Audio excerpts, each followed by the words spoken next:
പ്രിയ കൂട്ടുകാരെ, നമ്മൾ കഴിഞ്ഞ ദിവസം ഖരവസ്തുക്കളിലെ താപീയ വികാസവുമായി ബന്ധപ്പെട്ട ഒരു പരീക്ഷണം കാണിച്ചിരുന്നല്ലോ. ഇന്ന് ഞാനിവിടെ ദ്രാവകങ്ങളിലെ താപീയ വികാസമാണ് കാണിക്കുന്നത്. അപ്പോൾ ദ്രാവകങ്ങളുടെ താപീയ വികാസം വളരെ രസത്തിൽ നോക്കിക്കാണാൻ പറ്റിയ ഒരു സംവിധാനം ഇവിടെ ഒരുക്കിയിട്ടുണ്ട്. അതിനെ ആദ്യം പരിചയപ്പെടുത്താം. ഒരു കോണിക്കൽ ഫ്ലാസ്കിൽ ഉപ്പ് വെള്ളം എടുത്തിട്ടുണ്ട്. അതിനെ ഒരു ദ്വാരമുള്ള കോർക്ക് കൊണ്ട് അടച്ചിട്ടുണ്ട്.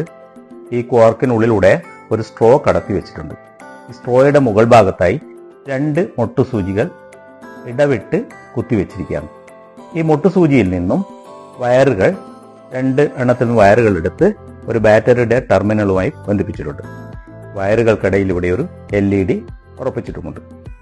ഇപ്പോഴ് ഇതൊരു ഓപ്പൺ സർക്യൂട്ടാണ്. ഇവിടെ വൈദ്യുതപ്രവാഹമില്ല. ഇനി നമുക്കത് നോക്കാം. ഇപ്പോൾ ബൾബ് ക്ലോസ് ആയി ബൾബ് പ്രകാശിക്കുന്നത് നമുക്ക് കാണാൻ പറ്റും. ഇപ്പോൾ ഇത് ഓപ്പൺ സർക്യൂട്ടാണ്. ഇനി നമ്മുടെ പരീക്ഷണത്തിൽ കടക്കാം. ഈ പരീക്ഷണത്തിന് വേണ്ടി നമ്മൾ മറ്റൊരു പാത്രത്തിൽ ഇവിടെ ചൂടുവെള്ളം എടുത്തിട്ടുണ്ട്. ഇനി നമുക്ക് പരീക്ഷണത്തിലേക്ക് കടക്കാം.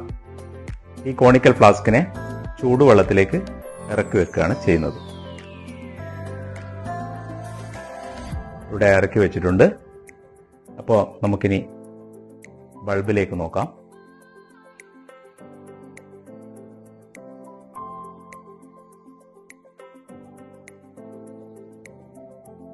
ഇപ്പോൾ നമുക്ക് ബൾബ് മങ്ങി പ്രകാശിച്ച് വരുന്നത് കാണാൻ പറ്റും. ഇപ്പോൾ ബൾബ് പൂർണ്ണമായും പ്രകാശിച്ച് കഴിഞ്ഞിട്ടുണ്ട്. ഇനി എന്തുകൊണ്ടാണ് ഇങ്ങനെ സംഭവിച്ചതെന്ന് നമുക്ക് നോക്കാം. ഇതിന്റെ കാരണം എന്താണെന്ന് പരിശോധിക്കാം.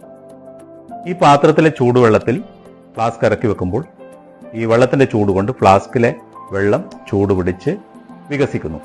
അപ്പോൾ ഈ കുഴലിലുള്ള ജലനിരപ്പ് ഉയരുകയും ഈ പിന്നിനിടയിൽ കൂടി ജലം മുകളിലേക്ക് വരുമ്പോൾ ഇവിടെ സർക്യൂട്ട് പൂർത്തിയാവുകയും ചെയ്യുന്നു. അങ്ങനെ ഇവിടെ ബൾബ് പ്രകാശിക്കുന്നു. ഇതിൽ നിന്ന് നമുക്ക് ദ്രാവകങ്ങളെ താപീയ വികാസം എളുപ്പത്തിൽ വളരെ രസകരമായി നോക്കിക്കാണാൻ കഴിയുന്നു. എല്ലാവർക്കും എൻ്റെ ഈ പരീക്ഷണം ഇഷ്ടപ്പെട്ടു എന്ന് കരുതുന്നു. വീണ്ടും നമുക്ക് മറ്റൊരു വീഡിയോയുമായി കാണാം. Thank you.